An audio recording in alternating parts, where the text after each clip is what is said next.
महर्षि अत्रि वैदिक मंत्र दृष्टा ऋषि हैं। संपूर्ण ऋग्वेद 10 मंडलों में प्रविभक्त है।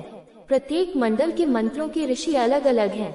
उनमें से ऋग्वेद के पंचम मंडल के दृष्टा महर्षि अत्रि हैं। इसीलिए यह मंडल आत्रेय मंडल कहलाता है। इस मंडल में 87 सूक्त हैं, जिनमें महर्षि अत्रि द्वारा विशेष रूप से अग्नि, इंद्र, मरुत, विश्वदेव तथा सविता आदि देवों की महनीय स्तुतियां ग्रथित हैं। इंद्र तथा अग्निदेवता के महनीय कर्मों का वर्णन है। अत्रि ब्रह्मा के पुत्र थे जो उनके नेत्रों से उत्पन्न हुए थे। ये सोम के पिता थे जो इनके नेत्र से आविर्भूत हुए थे। इन्होंने कर्दम की पुत्री अनुसूया से विवाह किया था। इन दोनों के पुत्र दत्तात्रेय थे। इन्होंने अलग, प्रहलाद आदि को अन्वीक्षिकी की शिक्षा दी थी। भीष्म जब शरशय्या पर पड़े थे उस समय ये उनसे मिलने गए थे। परीक्षित जब प्रायोपवेश का अभ्यास कर रहे थे तो ये उन्हें देखने गए थे।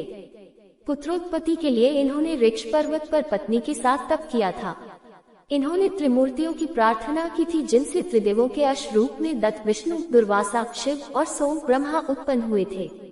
इन्होंने 2 बार पृथु को घोड़े चुराकर भागते हुए इंद्र को दिखाया था तथा हत्या करने को कहा था। ये वैवस्वत युग के मुनि थे। मंत्रकार के रूप में इन्होंने उत्तानपाद को अपने पुत्र के रूप में ग्रहण किया था। इनके ब्रह्मावादिनी नाम की कन्या थी। परशुराम जब ध्यानावस्थित रूप में थे उस समय ये उनके पास गए थे।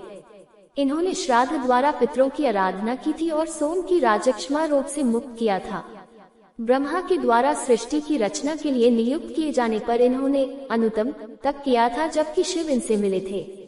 सोम के राजसूय यज्ञ में इन्होंने होता का कार्य किया था।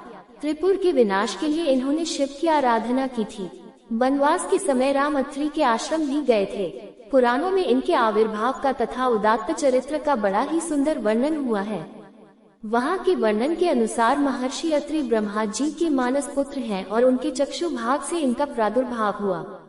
एक सप्तर्षियों में महर्षि अत्रि का परिगणन है। साथ ही इन्हें प्रजापति भी कहा गया है। महर्षि अत्रि की पत्नी अनुसूया जी हैं, जो कर्दम प्रजापति और देवहूति की पुत्री हैं। देवी अनुसूया पतिव्रताओं की आदर्शभूता और महान दिव्य तेज से संपन्न है। महर्षि अत्रि जहाँ ज्ञान, तपस्या, सदाचार, भक्ति एवं मंत्र शक्ति के मूर्तिमान स्वरूप हैं, वहीं देवी अनुसूया पतिव्रता धर्म एवं शील की मूर्तिमती विग्रह हैं। भगवान श्री राम अपने भक्त महर्षि अत्रि एवं देवी अनुसूया की भक्ति को सफल करने स्वयं उनके आश्रम पर पधारे। माता अनुसूया ने देवी सीता को पतिव्रत का उपदेश दिया। उन्होंने अपने पतिव्रत के बल पर शैव्या ब्राह्मणी के मृत पति को जीवित कराया तथा बाधित सूर्य को उदित कराकर संसार का कल्याण किया। देवी अनुसूया का नाम ही बड़े महत्व का है। अनुसूया नाम है परदोष दर्शन का, गुणों में भी दोष बुद्धि का, और जो इन विकारों से रहित हो वही अनुसूया है।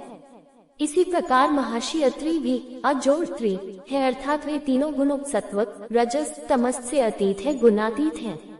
इस प्रकार महर्षि अत्रि दंपति एवं विध अपने नामानुरूप जीवन यापन करते हुए सदाचार परायण हो चित्रकूट के तपोवन में रहा करते थे। अत्रि पत्नी अनुसूया के तपोबल से ही भागीरथी गंगा की एक पवित्र धारा चित्रकूट में प्रविष्ट हुई और मंदाकिनी नाम से प्रसिद्ध हुई। सृष्टि के प्रारंभ में जब इन दंपति को ब्रह्मा जी ने सृष्टिवर्धन की आज्ञा दी तो इन्होंने उस ओर उन्मुख न हो तपस्या का ही आश्रय लिया।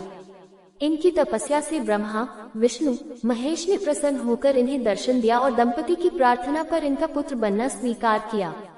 अत्रि दंपति की तपस्या और त्रिदेवों की प्रसन्नता के फलस्वरूप विष्णु के अंश से महायोगी दत्तात्रेय, ब्रह्मा के अंश से चंद्रमा तथा शंकर के अंश से महामुनि दुर्वासा महर्षि अत्रि एवं देवी अनुसूया के पुत्र रूप में आविर्भूत हुए।